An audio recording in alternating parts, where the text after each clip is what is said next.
passou o título dessa campanha, né?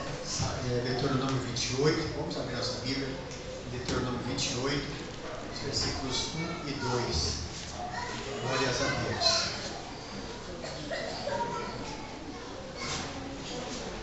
Deuteronômio 28,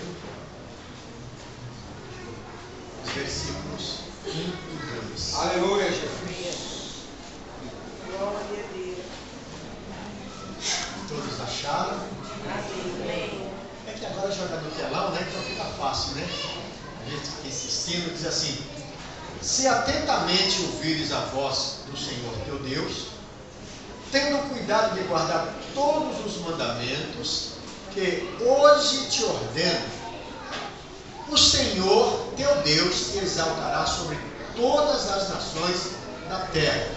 Se ouvires a voz do Senhor teu Deus, virão sobre ti e te alcançarão todas estas bênçãos.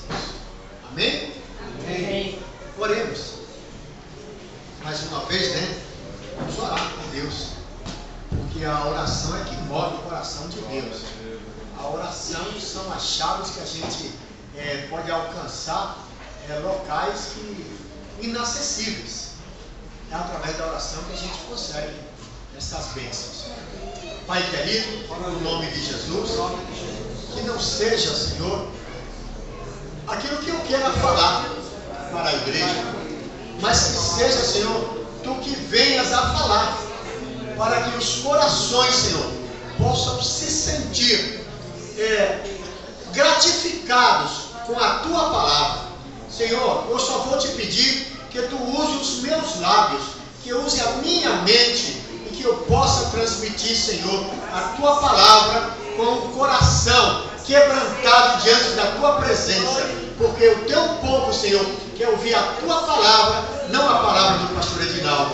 Ó Senhor, então move os corações e move o meu coração para nós estarmos em um só espírito, em uma só alma, em um só coração, diante da Tua presença, em nome do Senhor Jesus.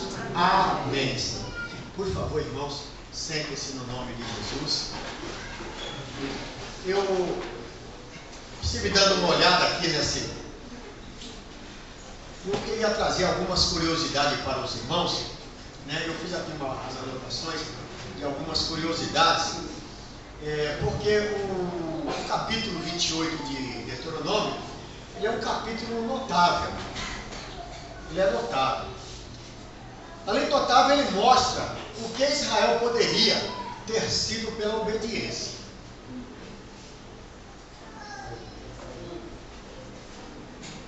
E essa leitura, ela deveria ser do versículo 1 ao versículo 14.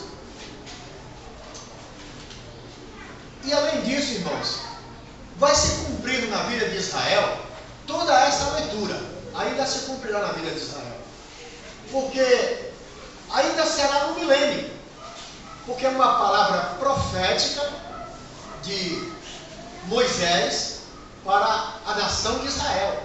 Ainda lá no deserto, e essa palavra que Moisés fala, ainda lá no deserto, tem aproximadamente hoje de 3.000 a 3.500 anos que Deus falou, e ainda não se cumpriu na vida de Israel. Algumas coisas já se cumpriram.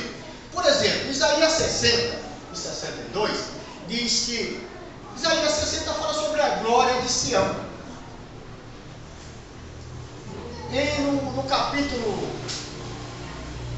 61 fala o ano da bondade do Senhor. E o capítulo 62 fala do nome de Sião.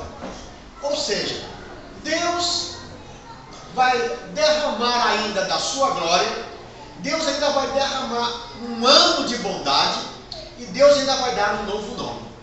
Aleluia. Isso ainda não se cumpriu na vida de Israel, e nem se cumpriu nas nossas vidas. Porque a palavra de Deus diz lá em Apocalipse que quando nós chegarmos lá, nós vamos receber uma pedra branca, e nesta pedra está escrito o nosso novo nome. Então essas promessas de Deus para Israel, ainda a igreja vai desfrutar desta mesma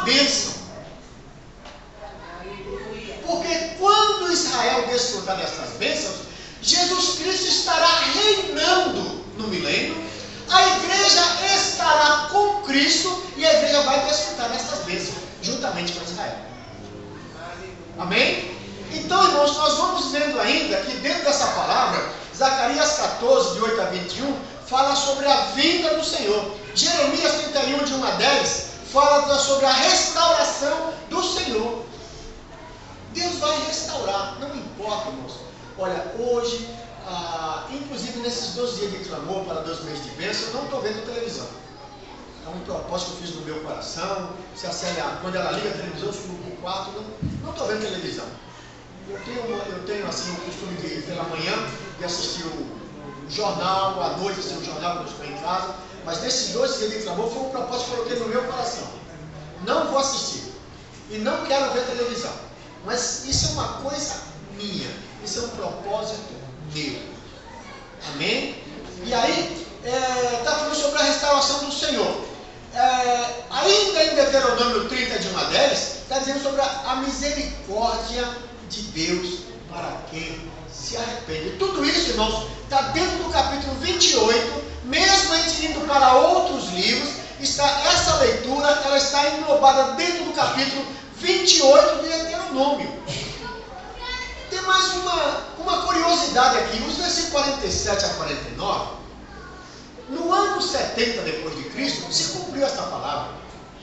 Vamos dar uma olhada?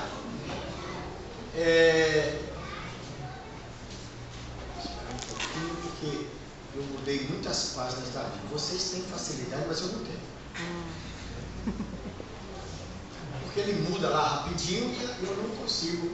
Então, olha do 47 ao 49, como é que está dizendo lá em Deuteronômio.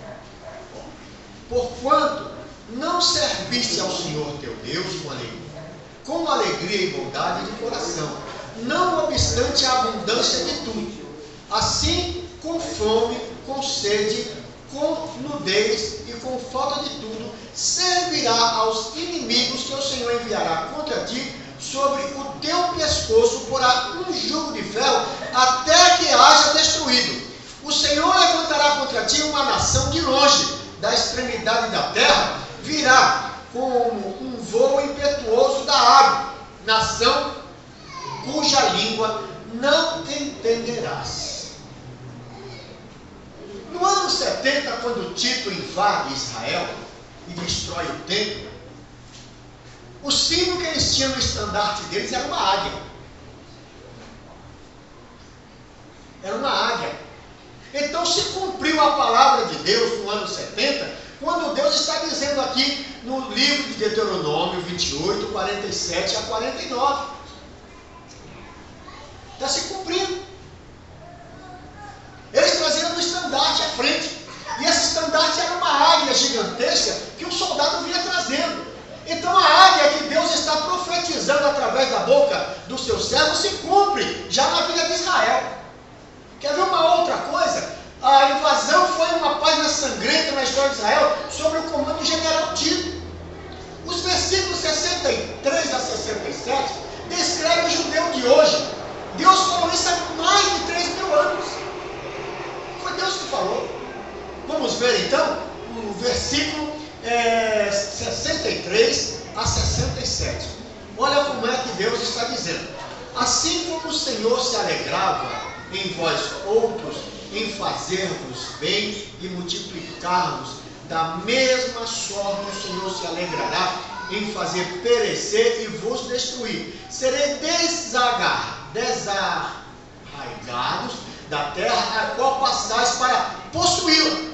O Senhor vos espalhará em todos os povos, de uma até a outra extremidade da terra. Servirás a outros deuses que não conheceste, nem tu nem teus pais. Servirás a madeira e a pedra.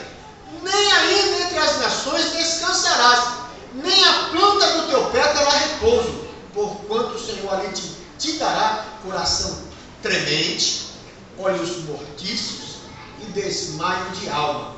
A tua vida estará suspensa como por um fio diante de ti. Terás pavor de noite e de dia não crerás na tua vida. Pela manhã dirás: ah, quem me dera ver a noite. E à noitinha dirás: ah, quem me dera ver amanhã.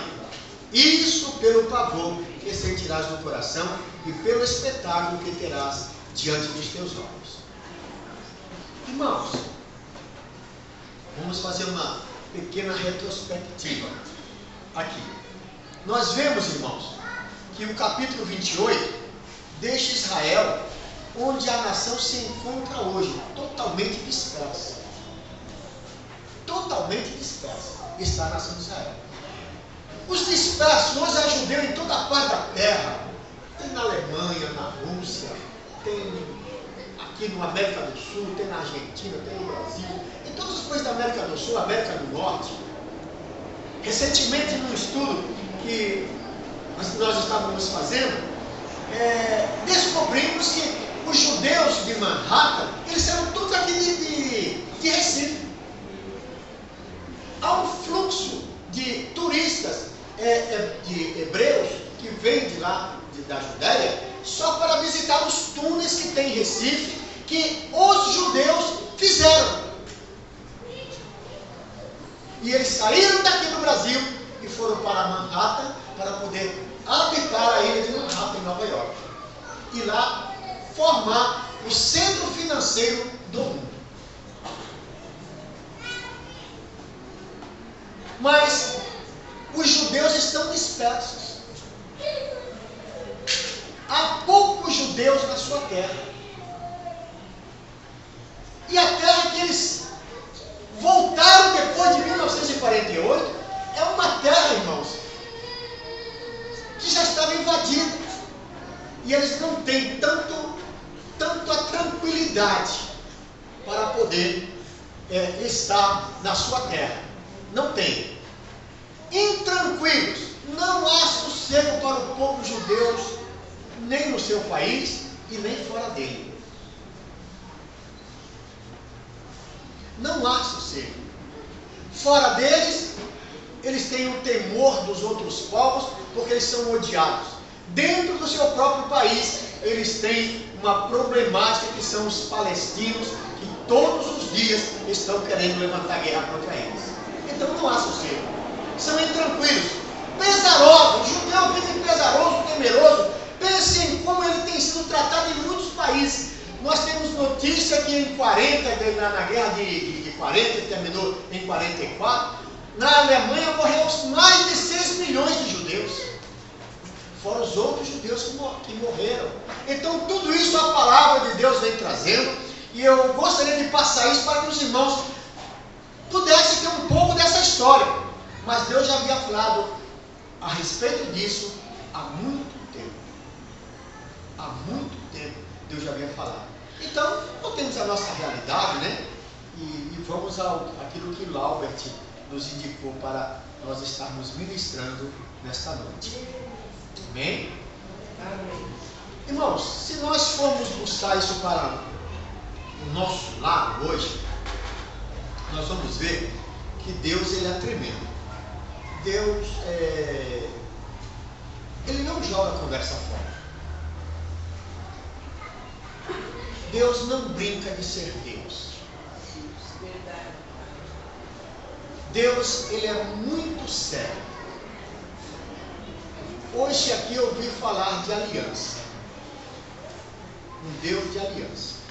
Só para vocês terem uma ideia, chegou umas pessoas com sapato rasgado, com roupas amassadas, com pão bolorento, com cavalo cansado, todo maltrapilho, e falou para Josué: nós ouvimos falar do seu Deus e nós viemos de muito longe. Foram os recabitas, e eles estavam logo ali, viagem de 2, 3 dias, mas eles armaram, tramaram e chegaram para Josué e disseram: viemos de muito longe, olha como é que está o nosso pão bolorado. Esse pão, quando nós levamos, é fresquinho. Olha os nossos sapatos como é que estão, novos. Olha os nossos cavalos como é que estão. Só eles que estavam do mesmo jeito. Sabe, irmãos, nós sempre caímos na armadilha. Nós sempre caímos na armadilha do diabo, porque nós não consultamos a Deus. E aí Josué chamou os anciãos, E eles vieram com aquela palavra de paz, aquela coisa, aquela conversa macia, né? Aquela voz suave, e fizeram ali um concerto com Josué. Fizeram uma aliança com Josué. Mas quando Josué comeu com os anciãos e comeu com aquelas pessoas, não era Josué, a palavra não era de Josué, a palavra era de Deus. Porque Josué era um homem de Deus. Quem estava fazendo a aliança não era Josué, era Deus.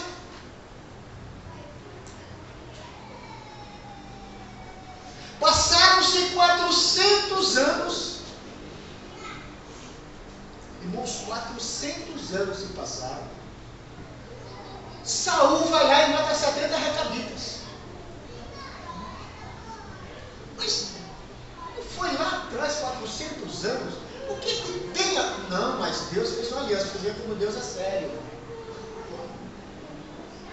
Aí Deus cessa a chuva,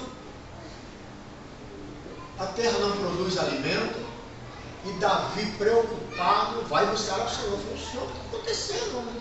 Eu não fiz nada, está tudo em paz, está tudo em ordem. E aí Deus fala para ele assim: Saul matou 70 recabitas, eu tinha uma aliança. Não foi Josué, foi Deus que fez. Porque Deus falou: eu tinha uma aliança com eles, que não mataria eles. Eles podem ser escravos, podem servir vocês, mas matar não pode.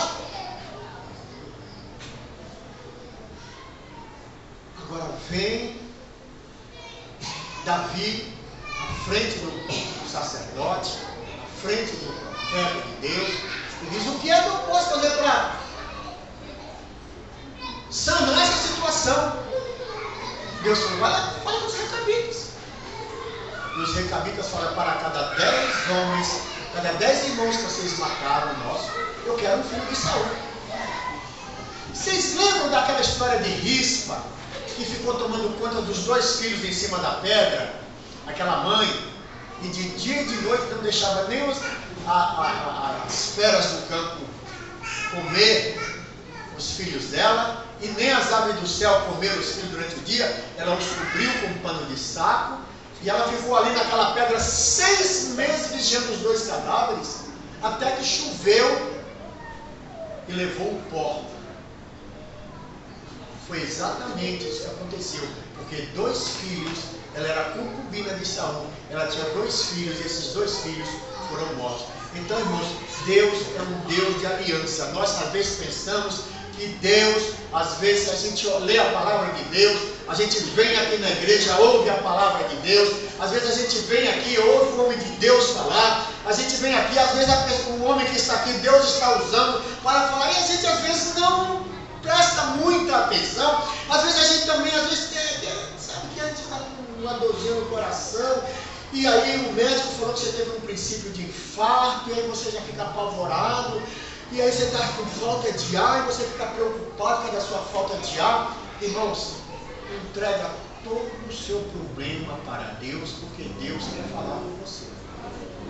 Esquece o carnê da Casa Bahia, esquece o carnê da Casa Pernambucana, da Casa Buri, esquece, irmão. Esquece que você está devendo um carro, esquece que você esqueceu de botar gasolina no carro e que você já tem que passar no posto para abastecer. Esqueça tudo, porque Deus quer falar com você nessa noite. Deus quer falar com você nessa noite. Glória a Deus. E a palavra de Deus vem assim: se você ouvir diligentemente a voz de Deus. Sabe por quê, irmãos? Todos nós temos 2 ouvidos, mas nem todos nós ouvimos. Todos nós escutamos, mas nem todos nós ouvimos. Quando nós ouvimos, diz um dizer lá na Bahia, que entra no ouvido e sai no outro. Parece aquele negócio de mágica, né? Que o camarada passa uma fita de lá para cá, aí só limpa o ouvido. Agora não sei se aquilo é realidade ou se é uma ilusão, né? Mas que ele passa a fita de um lado para o outro, passa. Então, às vezes, quando nós ouvimos, é isso que acontece. Quando nós escutamos, é isso que acontece. Mas quando nós ouvimos a palavra de Deus, está dizendo assim, ó, se atentamente, ou seja, diligentemente, ouvires a voz do Senhor teu Deus. Então a gente precisa prestar muita atenção, a gente precisa estar desligado das coisas desse mundo, a gente precisa entrar numa atmosfera espiritual. É como diz Paulo, você precisa entrar no elmo de Deus, ou seja, no mundo de Deus. Você precisa estar ligado aos céus para poder Deus falar ao seu coração. Aleluia! Glória a Deus! Nós precisamos disso. E Deus é repetitivo, irmãos, porque Ele fala isso no versículo 1, Ele fala no versículo 2, Ele fala no versículo 9, Ele fala no versículo 13 e Ele fala no versículo 15. Por que será que Deus é tão repetitivo? Deus fala lá no 5º dia que Ele criou o homem macho e fêmea, os criou. Aí lá no capítulo 2 você vai lá, aí Deus fala assim, ó, mas eu criei Adão, e aí eu peguei barro, eu amassei o barro, eu formei Adão no barro, eu agachei e eu soprei nas narinas dele. É o ISO 9000. Ele disse que fez, agora está mostrando o processo. Mas ele não criou macho e fêmea? Não, mas como é que foi feita a mulher? Eu botei Adão para dormir, dei uma anestesia nele, dei uma rata na sua espinha, ele dormiu, eu tirei uma costela, aí eu fiz a mulher, e ao mesmo tempo eu cheguei lá, coloquei carne naquele lugar, eu arrumei tudo, e aqui está a mulher, osso do osso dele, carne da carne dele. É Deus explicando o processo, como é que foi feito. Deus é repetitivo.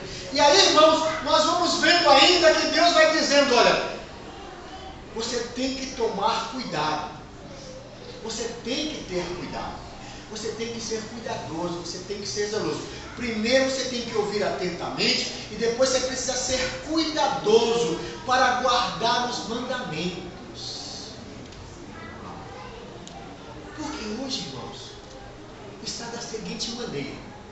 Paulo disse lá para Timóteo, no final dos tempos, os homens vão ter comichão nos ouvidos e eles vão ouvir aquilo que lhe interessa. Se não lhe interessar, ele não quer saber.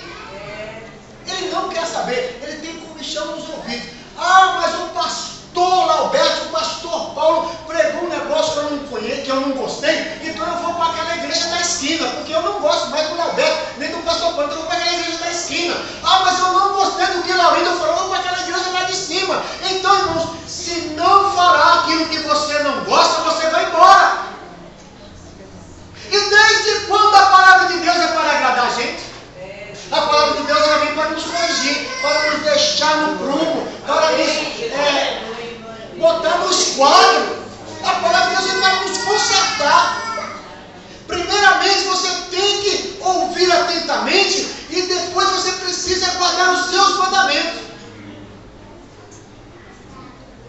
Tem uma terceira condição aqui. Ou seja, para cuidar, para você se cuidar, para cumprir os mandamentos, Deus fala no versículo 1, Deus fala no versículo 13 e 15. Aí depois tem uma terceira coisa que ele fala aqui no versículo 9. O Senhor te constituirá para si um povo santo, como tem jurado, quando guardarem os mandamentos do Senhor, teu Deus, e andarem nos seus caminhos. Quando isso acontecer, o Senhor, primeiro nós vamos ouvir diligentemente, depois nós vamos guardar o mandamento do Senhor. Quando isso acontecer na nossa vida, o Senhor vai nos constituir para si um povo santo que tem jurado guardar os mandamentos do Senhor, seu Deus, e andar nos seus caminhos. Quando isso acontecer, Deus diz, bendito é o teu cesto e a tua amassadeira. Aleluia! Glória a Deus! Sabe o que quer dizer isso, irmãos? Nunca faltará alimento sobre a tua casa, porque o teu cesto e a tua amassadeira vai estar sempre com trigo, vai estar sempre com azeite, vai estar sempre com feijão, vai estar sempre com arroz, vai ter feijão, vai ter tudo que você precisa, porque é bendito o teu cesto e a tua amassadeira. Bendito será o entrares e bendito será o saíres. Aleluia! Sabe o que quer dizer isso? Você sai de manhã, irmãos. Mas roubaram, o motoqueiro roubou roubou a filha da vizinha, o motoqueiro pegou o celular não sei do que, o motoqueiro fez isso. Você passa e não tem motoqueiro, porque o anjo do Senhor está guardando a sua vida. É o anjo do Senhor, porque a palavra de Deus diz lá em Hebreus 9:27, me falha a memória, que os anjos são seres ministradores que estão a serviço daqueles que hão de herdar a salvação. O anjo do Senhor acampa ao redor daqueles que o temem. Então você é bendito ao entrar e bendito ao sair. Você é bendito quando entra numa empresa e bendito quando sai dela.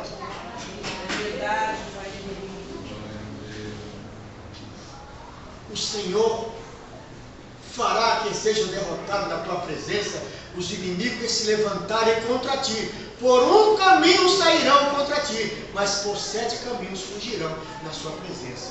Mas tem 2 condições para isso. Vamos voltar ao versículo 9. Quando guardares os mandamentos do Senhor e andares nos seus caminhos. Se você não fizer isso, Deus não pode derramar da sua bênção sobre a sua vida. Deus não pode derramar bênção sobre a minha vida. Deus não pode fazer nada. Porque o que nós estamos vendo nesta noite, irmãos, são aqui a bênção decorrente da obediência. É a bênção decorrente da obediência. Deuteronômio 30:19 está escrito assim: eu tomo os céus e a terra por testemunha, que diante de ti deixei o bem e o mal. Aí Deus fala, agora procura a vida para que você, agora busque a vida para que você viva. Eu fico, de vez em quando eu fico assim, pensando da seguinte maneira: a gente está andando por um caminho, lá na frente tem uma bifurcação. Tem a direita e tem a esquerda. Não, para vocês aqui é a esquerda, né? Aqui é a direita, não é isso? Não, ao contrário, né? Lá é a esquerda, aqui é a direita, né? Porque para mim ficou o contrário, né? Quando eu falo direita e esquerda, né? Então para mim a esquerda é aqui, para a direita é aqui. Mas para vocês é o contrário, não é isso? Para vocês aqui é a direita, aqui é a esquerda. Não é isso?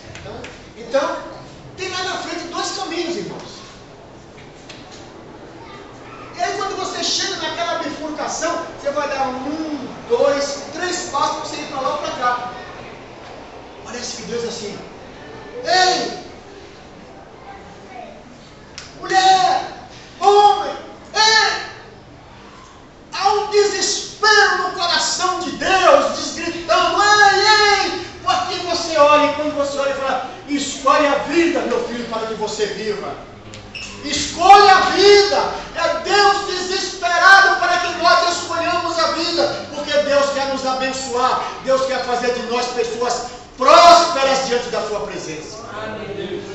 O Senhor, o versículo 8 diz assim: o Senhor determinará que a bênção esteja nos teus celeiros e em tudo que colocares a mão, e te abençoará na terra que te dá o Senhor teu Deus.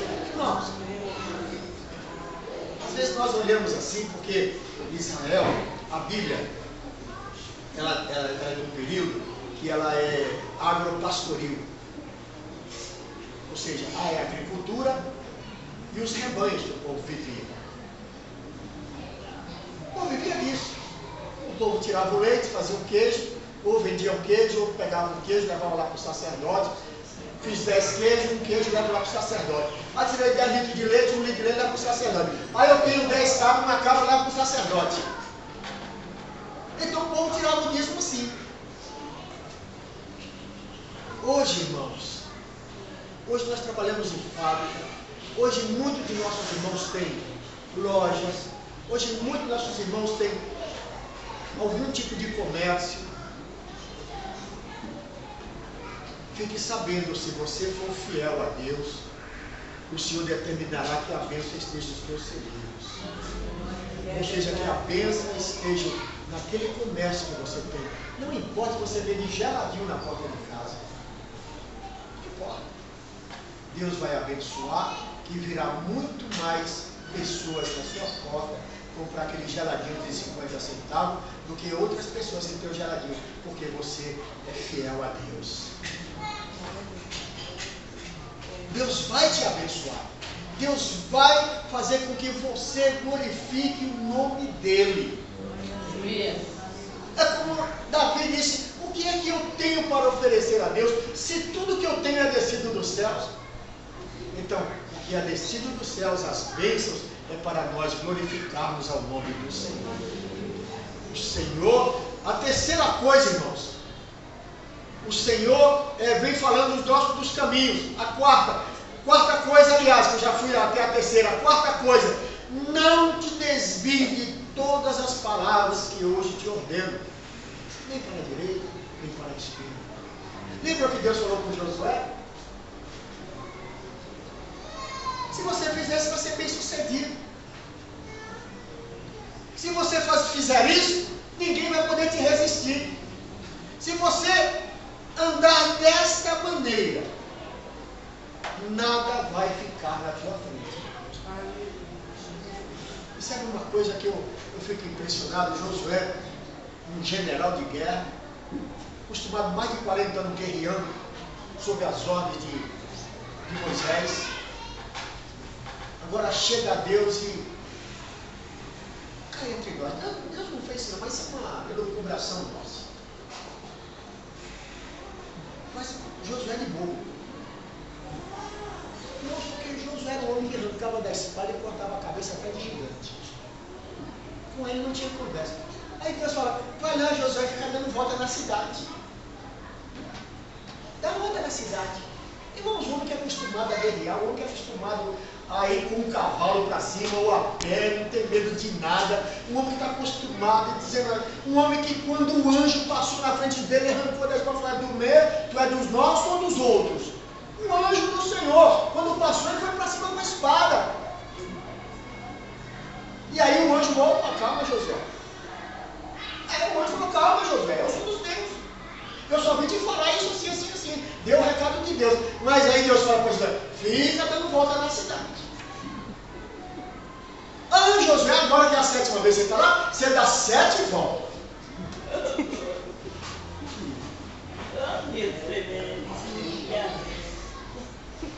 Mas eu quero te dizer, irmãos, eu quero te dizer, igreja, que a bênção de Deus, ainda que você pense que é uma coisa à toa, que é uma coisa sem significado, que é uma coisa que não tem nenhum valor, mas se a palavra de Deus falou, cumpra, porque na obediência que está a sua bênção, na obediência que está a minha bênção, na obediência que está a nossa bênção. Deus quer nos abençoar, mas Deus primeiro precisa ver o nosso coração, se está na presença dEle, para fazer o seu querer. É aqui que Deus está dizendo: não te desviará de todas as palavras que hoje te ordeno. Irmãos, eu sempre falei isso e vou morrer falando.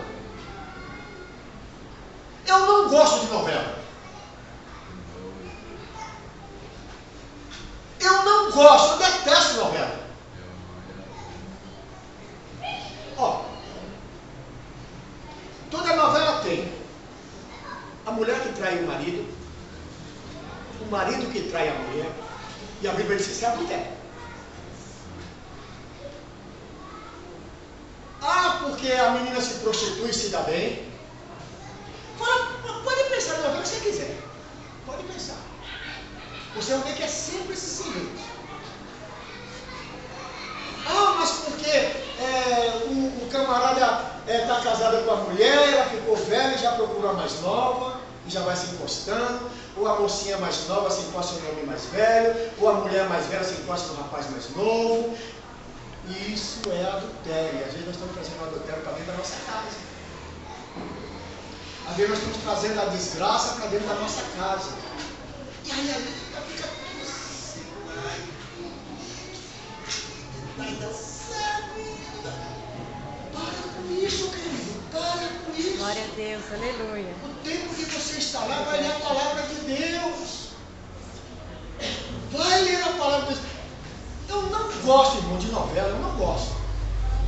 Se a Globo dependesse de mim para audiência de novela, Jornal Nacional, ela não depende de mim. O Jornal da Manhã ainda depende de mim. Quando eu posso, eu escuto, eu vejo. Mas a novela dela eu não vejo não. Porque se eu olhar a novela dela, eu já falei sobre a Célia, toma cuidado, porque você está trazendo maldição para dentro de casa. Não, e principalmente agora que tem umas duplas aí, o pessoal fala que é casal, mas para mim é dupla. O Citãozinho Chororé é um casal ou uma dupla? As Irmãs Galvão é um casal ou uma dupla? Então, irmãos, mulher com mulher para mim é uma dupla. Homem com homem para mim é uma dupla. Se tiver e quiser me processar, pode me processar, porque eu tenho base, é dupla. Não é casal. É porque às vezes tem filtrar no nosso meio e a gente não sabe.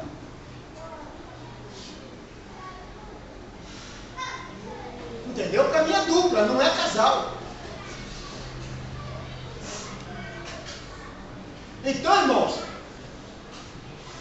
eu falo claramente para minha esposa. Se você quiser assistir, você assista. Eu não assisto. Eu não assisto.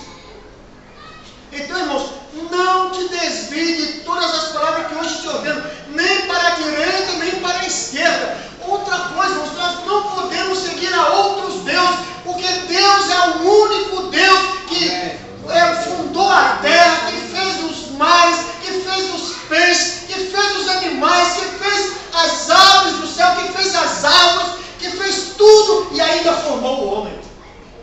Aleluia. Não há outro Deus. Jeremias 10:10 diz assim: não deixarei debaixo dos meus céus deuses que não fez essa terra e esse céu. Não vou deixar. Eu vou acabar com tudo.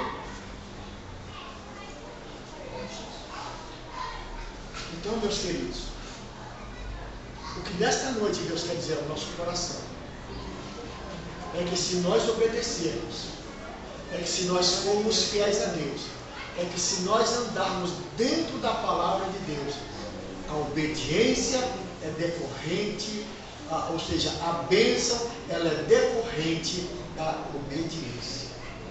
Aleluia. A bênção é decorrente da obediência. Sabe, irmãos? Mas é lá no Velho Testamento. O Deus que é lá no Velho Testamento não é do Novo Testamento? A Bíblia diz que Deus foi ontem, Ele é hoje e amanhã. E é eternamente. Então não tem essa, irmãos. A Bíblia é uma regra de fé para aquele que confessa que Jesus Cristo é o seu Salvador. A Bíblia é uma regra de fé. E o que Deus está dizendo para nós, para mim e para nós nesta noite, é que nós precisamos estar atentamente, ouvir diligentemente. Nós precisamos cuidar em cumprir todos os seus mandamentos. Nós precisamos andar em seus caminhos. E nós não podemos desviar. E nós não podemos ir após outros deuses. Os outros deuses, eu deixo para que você medite. Porque tem tantos deuses que a gente faz, às vezes é minha esposa, meu esposo, meu filho, minha filha, meu neto, meu namorado, minha namorada, não sei, tem tantos deuses que a gente deusa por aí, que às vezes até a gente deixa Jesus por causa dessas coisas. A minha casa na praia, né? Minha casa no campo, meu sítio, tantos deuses que a gente tem. Não estou dizendo que você não deve ter isso não, porque se Deus te fizer próximo, você tem que ter muito mais. Mas não faça disso o seu Deus. Não faça disso o seu Deus, porque Deus quer te abençoar. Deus quer derramar sobre a minha e a sua cabeça a sua bênção. Deus quer nos dar a sua bênção, mas Ele nos dá a sua bênção, como diz o versículo 9 aqui de Deuteronômio 28. O Senhor te constituirá para si em povo santo, como tem jurado quando guardares os mandamentos do Senhor teu Deus e andares nos seus caminhos. E para terminar, irmãos, eu só quero ler mais um versículo aqui do Novo Testamento, que que está lá em 1 Pedro 2, no versículo 9, né? Ele diz assim, ó, e eu gostaria que a igreja lesse comigo. 2,9. 2,9. Eu gostaria que a igreja lesse comigo, mas eu quero ler na primeira pessoa. Vocês já leram a Bíblia na primeira pessoa? Já leu, né? É gostoso, né? A gente ler assim. Então vocês vão repetir comigo. Mesmo que vocês estão olhando lá, vocês vão repetir comigo. Eu, porém, sou raça eleita. Sacerdócio real. Sou nação santa. Sou povo de propriedade exclusiva de Deus. A fim de proclamar as virtudes daquele que me chamou das trevas para a sua maravilhosa luz.